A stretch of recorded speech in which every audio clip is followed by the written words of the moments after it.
Hello friends, welcome to this YouTube video program.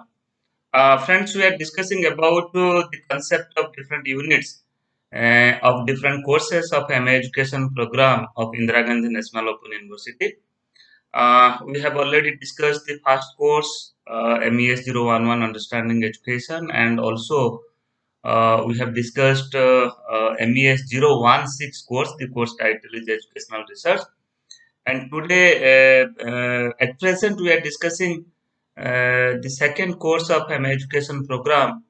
That is MES-012 is the course code, and course title is Education, Nature and Purposes.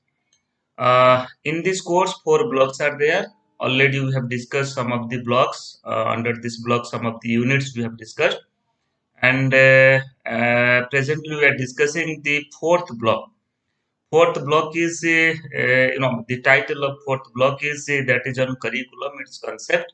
Okay, conceptualization of curriculum, and the theories and approach of curriculum that we develop and practice in our academic pursuit. Okay, it may be in the school, it may be in any academic manifestation, you can say. Okay, in higher education or in technical education.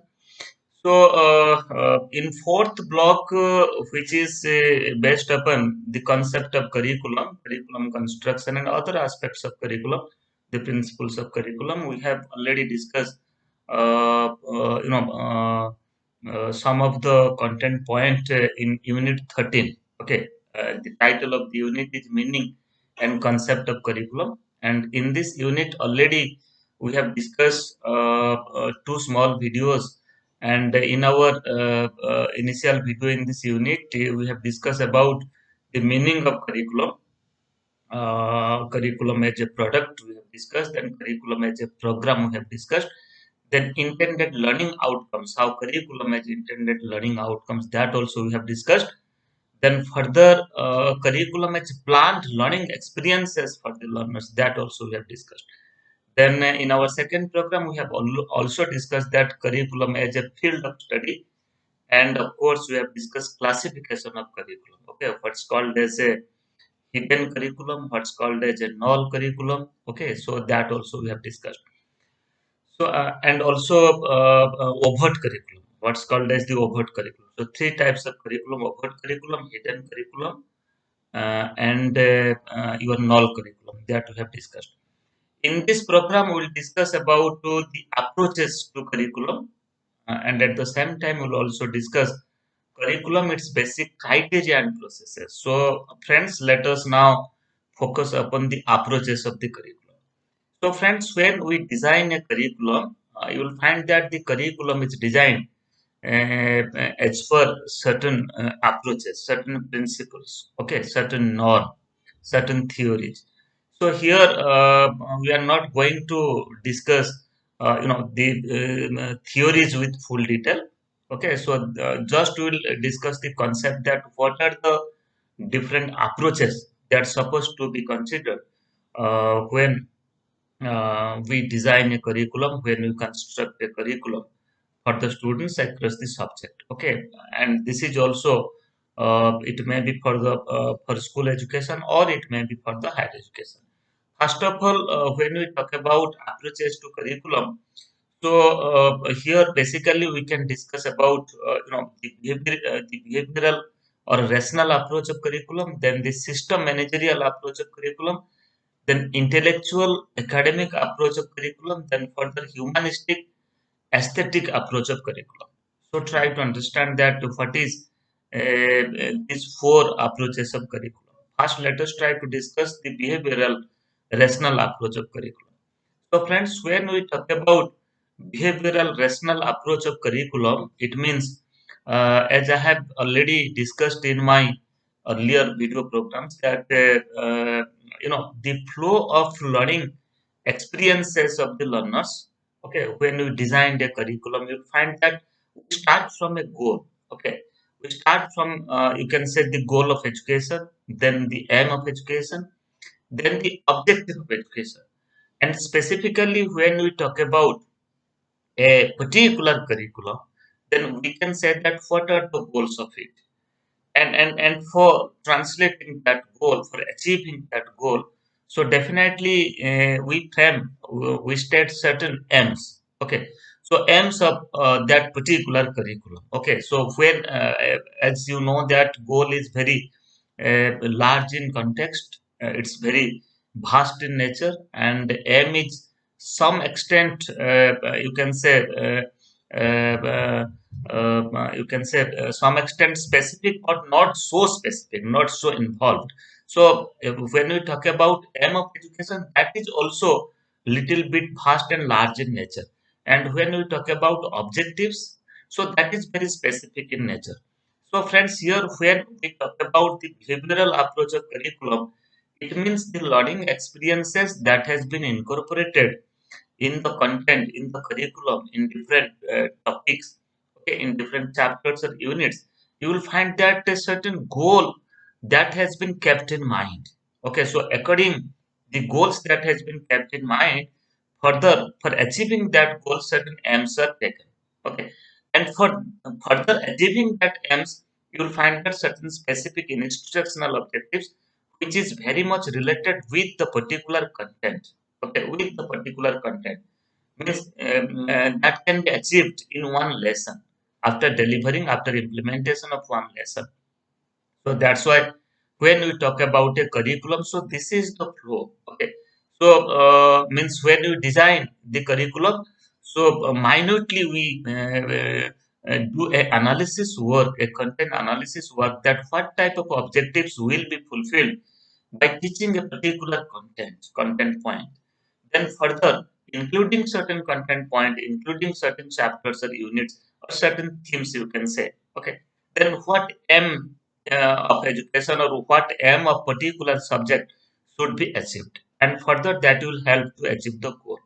Okay, so that's why first of all, a goal of education that determined. Then after, for achieving that goal, certain aims that are determined, and for achieving that aims of education, then the objectives are framed for teaching particular subject in a different small units. You can say that means the micro level practice in the classroom.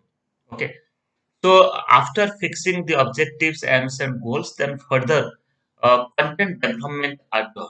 Okay, so here in behavioral approach, you will find that when the content are developed, so the content are well aligned with the goal, with the aims, and with the objectives.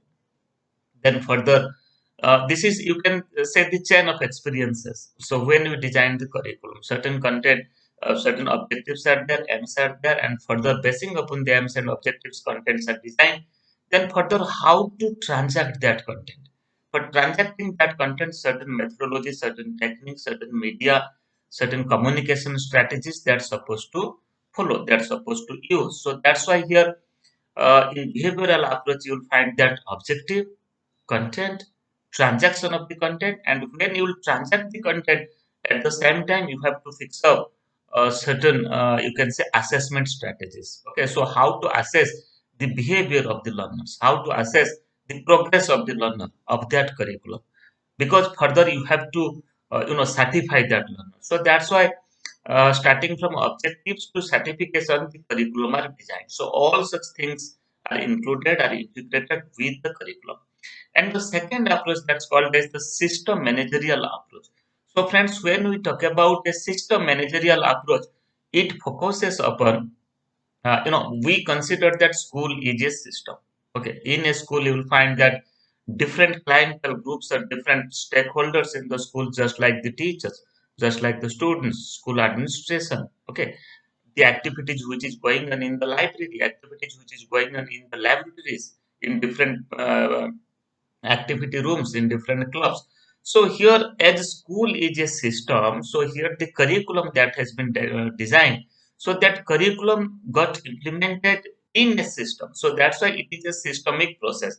Means you will find that some content will delivered in the classroom, some content are transacted outside the classroom in the playrooms, or you can say in club activities, in group activities, in libraries, in laboratories, in demonstration. So that's why the entire system got engaged for you can say for delivering for implementing the curriculum. So that's why this is also another approach that how to transact the curriculum, how to implement the curriculum in a system. Okay, so that's why all activities which is going on in the school and the stakeholders, all the stakeholders that involved, for implementing that curriculum. Further, we'll discuss that the intellectual academic approach. You see, as already we have discussed that every discipline is having certain philosophical and intellectual perspectives. Okay, so that's why certain theories, certain principles are there in every discipline. So at the same time, you'll find that when we design a curriculum, certain intellectual pursuits, certain intellectual perspectives, certain philosophical knowledge-based, you can say, inputs and knowledge-based informations are, integrated in the curriculum. Means every content is aligned with certain concept. Every content is aligned with certain principles and certain theories. So here when we talk about the intellectual academic approach, it means the contents are not haphazardly designed. Rather, the contents are, you can say, that talks about and that picturize a theory, a principle. Okay, so that's why every content is aligned with certain background information, certain background intellectual pursuit, and at the same time, certain theories and principles that got practiced. Certain history also. You'll find that every content is having its chronology. Every theory is having its history. So that's why history, as well as the philosophical, historical, as well as the philosophical perspectives, are also a part in designing the curriculum and implementing the curriculum. So that's why knowledge, you'll find that the knowledge that you address in the teaching learning process. Okay, so that knowledge got reflected in the curriculum. So curriculum content points are aligned with the knowledge structure, aligned with the processes of the knowledge, processes of acquisition of the knowledge. So mostly in broadly you can say that that talks about the philosophical perspective, the intellectual perspective, at the same time the historical perspective of that content, historical perspective of that theme you can say. So that's why this is also another approach to curriculum. Then further we can discuss about the humanistic aesthetic approach of curriculum. So what does it mean?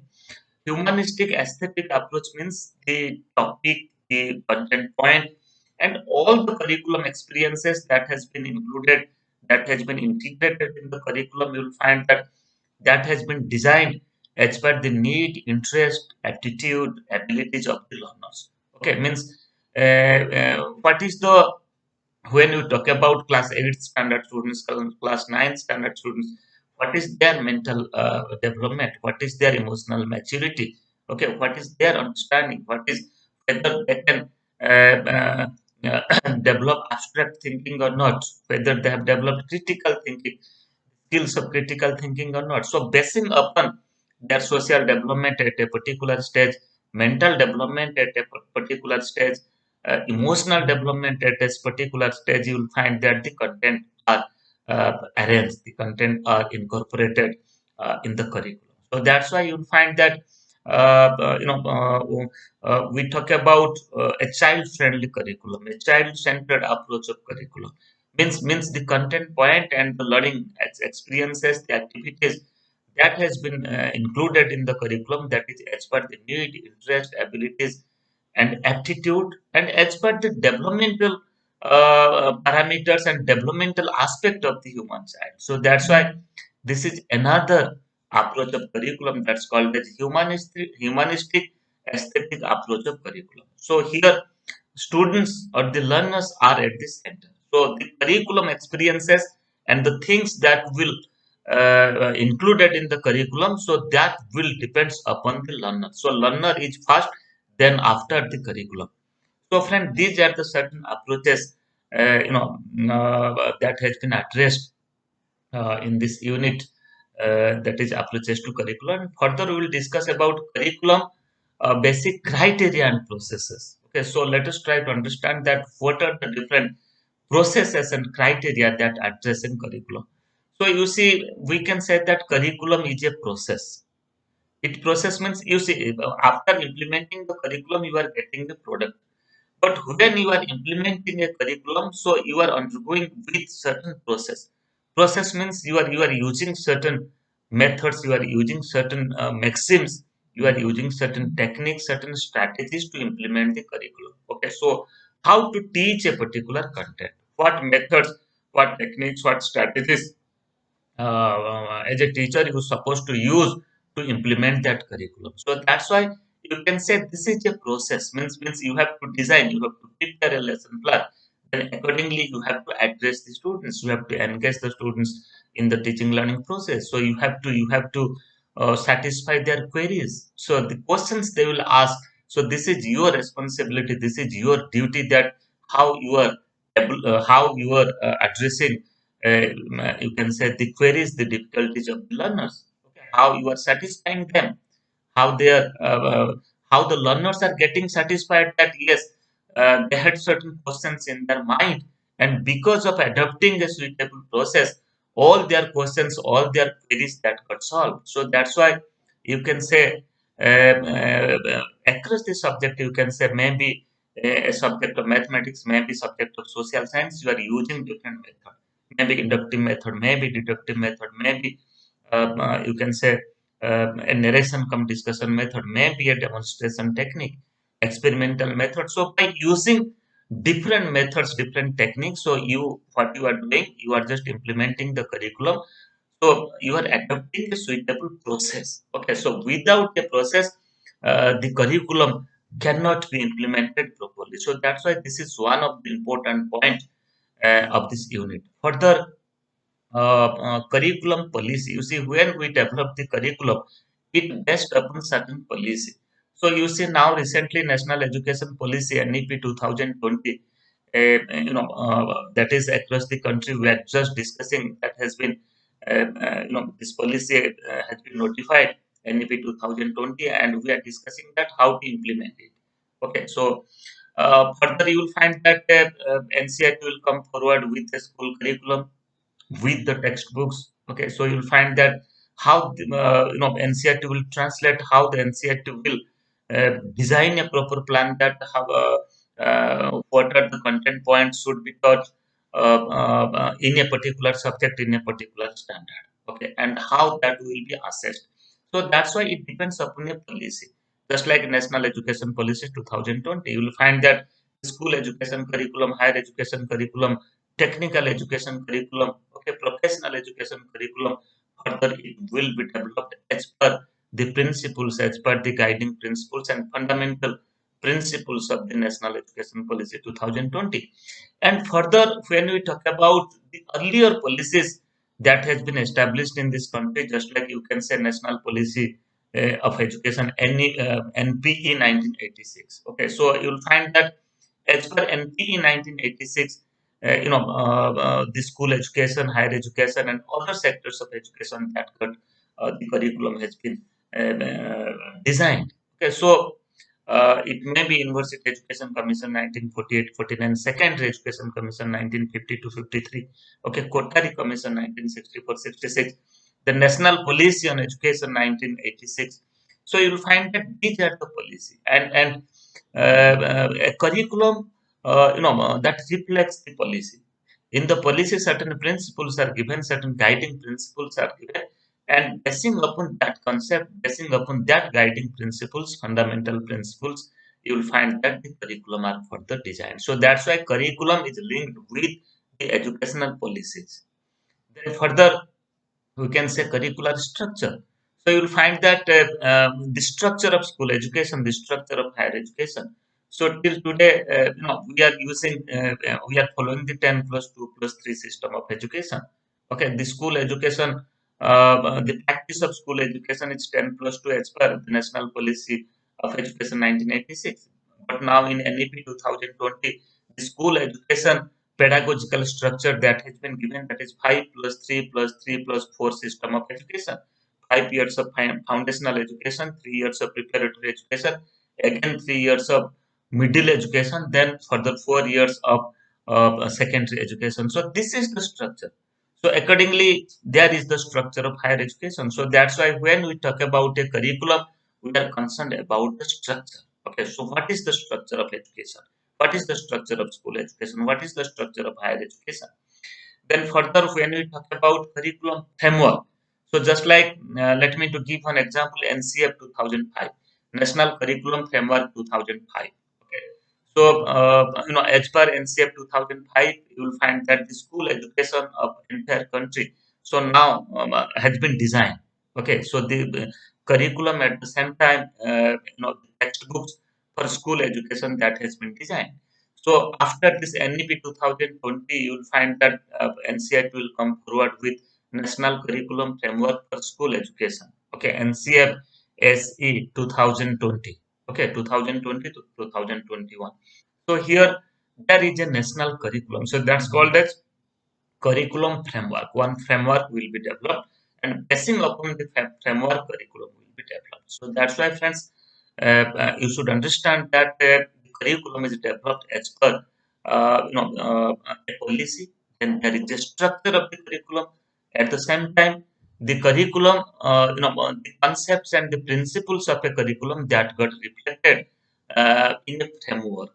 Okay, so basing upon the framework, further you will find that the content points are arranged, curriculum are arranged, course syllabi are developed, accordingly the textbooks are developed and printed.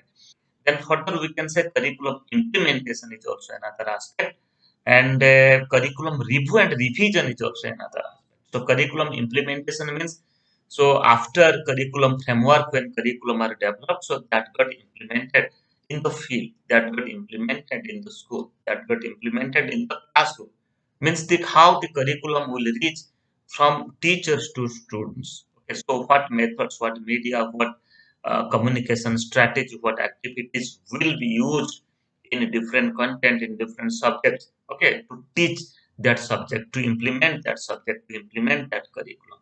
At the same time, after a lapse of time, you will find that after a gap of time here in NEP 2020, this has been suggested that the curriculum should be, it should be reviewed in every 10 years, in every 10 years. So this is the process that, after development of a curriculum, after few years further that taking in consideration of development of science and technology, development of knowledge structure, development of other practices globally. So curriculum should be changed. Okay, that's why it's called that curriculum is a dynamic process. Curriculum is not a static. So there is every change of curriculum concept. So that's why, friends, here, curriculum review and revision is also another important part. Okay, so now we are following NCF 2005 so far as school education is concerned, and after NEP 2020, after implementation of NEP 2020, by next year you will find that we will follow National Curriculum Framework for School Education 2020-21, which NCERT will come forward.